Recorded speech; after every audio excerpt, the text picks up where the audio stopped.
मुझको वरदान दो, मुझको वरदान दो, माता सरस्वती, माता सरस्वती। में जलती रहे ये संगीत की आरती, ये संगीत की आरती, ये संगीत की आरती। नमस्कार दोस्तों, मैं हूं अनीता बर्णवाल और स्वागत करती हूं आपका अपने channel Anita melodies and hobbies पे। फ्रेंड्स, मौका है बसंत पंचमी का और मौका है माँ सरस्वती की आराधना का और उन्हें प्रसन्न करने का। फ्रेंड्स, हम कुछ ही दिनों में बसंत पंचमी का त्यौहार मनाने वाले हैं। बसंत पंचमी के अवसर पे सारे स्कूल कॉलेजेस बंद रहते हैं और स्टूडेंट्स माँ सरस्वती की आराधना करते हैं। फ्रेंड्स, आज की वीडियो में मैं आपको बताने वाली हूँ कि माँ सरस्वती की पूजा आप कैसे बहुत ही सरल विधि से कर सकते हैं। तो बिना देर किए चलिए अपनी वीडियो शुरू करती हूँ और आपको बताती हूँ माँ सरस्वती की आराधना का सबसे सरल तरीका। फ्रेंड्स, सबसे पहले हम देखते हैं कि माँ सरस्वती को किन फलों का भोग लगता है।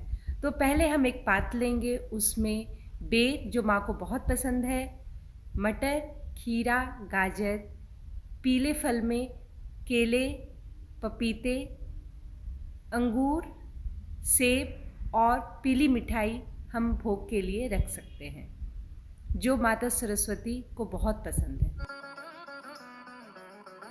पंचामृत बनाने के लिए आप दही, दूध, शहद, गुड़ और गाय के घी से मिला के पंचामृत तैयार कर लें और 5 तरह के मेवे भी रख लें जो माँ सरस्वती को भोग के लिए रखे जाते हैं।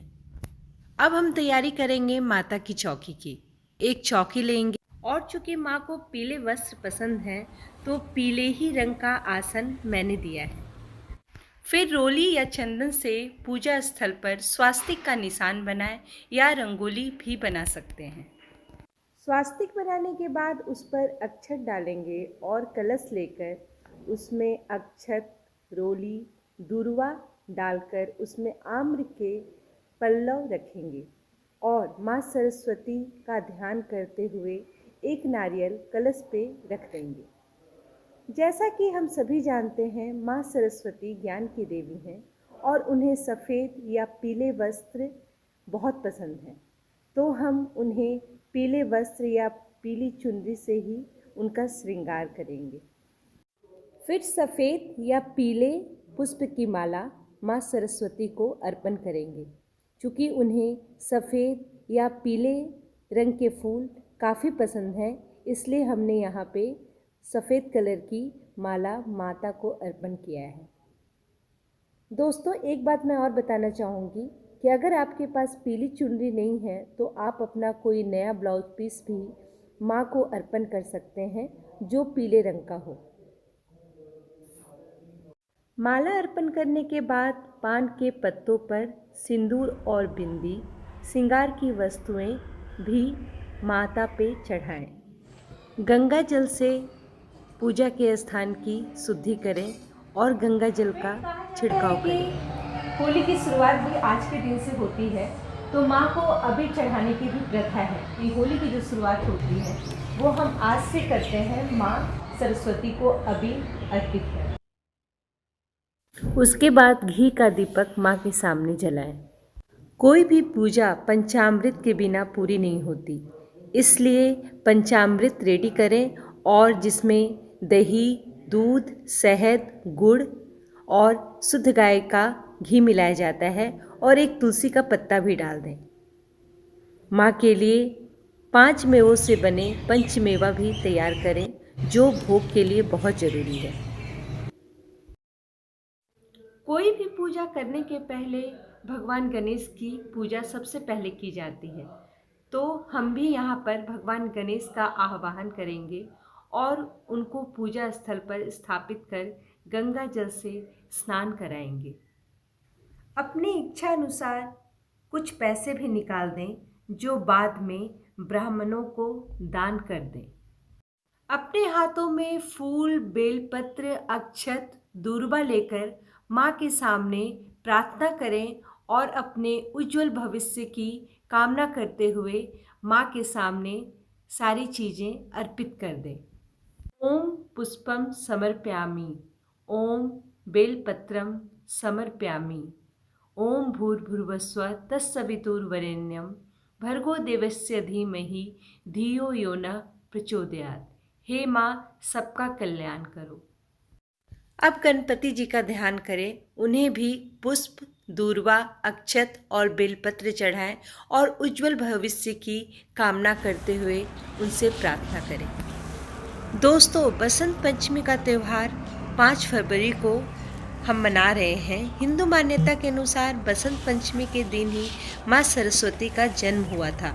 प्रचलित एक पौराणिक कथा के अनुसार बसंत पंचमी के दिन भगवान ब्रह्मा ने माँ सरस्वती की रचना की थी।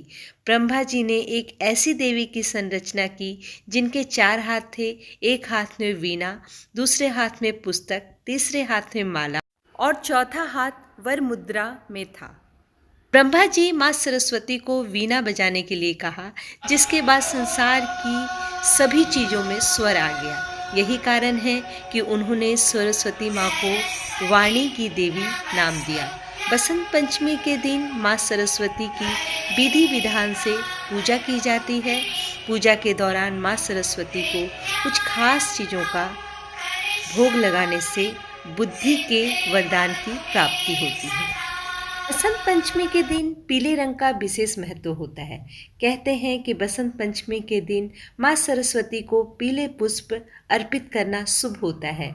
इससे वह प्रसन्न होती हैं और ज्ञान का वरदान देती हैं। इस दिन पीले रंग के वस्त्र पहनना भी उत्तम माना जाता है। कोई भी पूजा तब तक संपूर्ण नहीं मानी जाती जब तक कि हम लास्ट में आरती और हवन ना करें। कहा जाता है कि कोई भी भूल चूक अगर हमारी रह गई हो पूजा करते समय, तो अंत में आरती और हवन करने से वो सारी चीज़ें पूरी हो जाए। आरती और हवन करने के पीछे एक वैज्ञानिक कारण भी है। आइए जानते हैं आरती करने के पीछे तर्क क्या है। ऐसा नहीं है कि आरती केवल धार्मिक महत्व ही है, बल्कि आरती का वैज्ञानिक तर्क भी है। जब रूई के साथ घी और कपूर की बाती जलाई जाती है तो एक अद्भुत सुगंध वातावरण में फैल जाता है।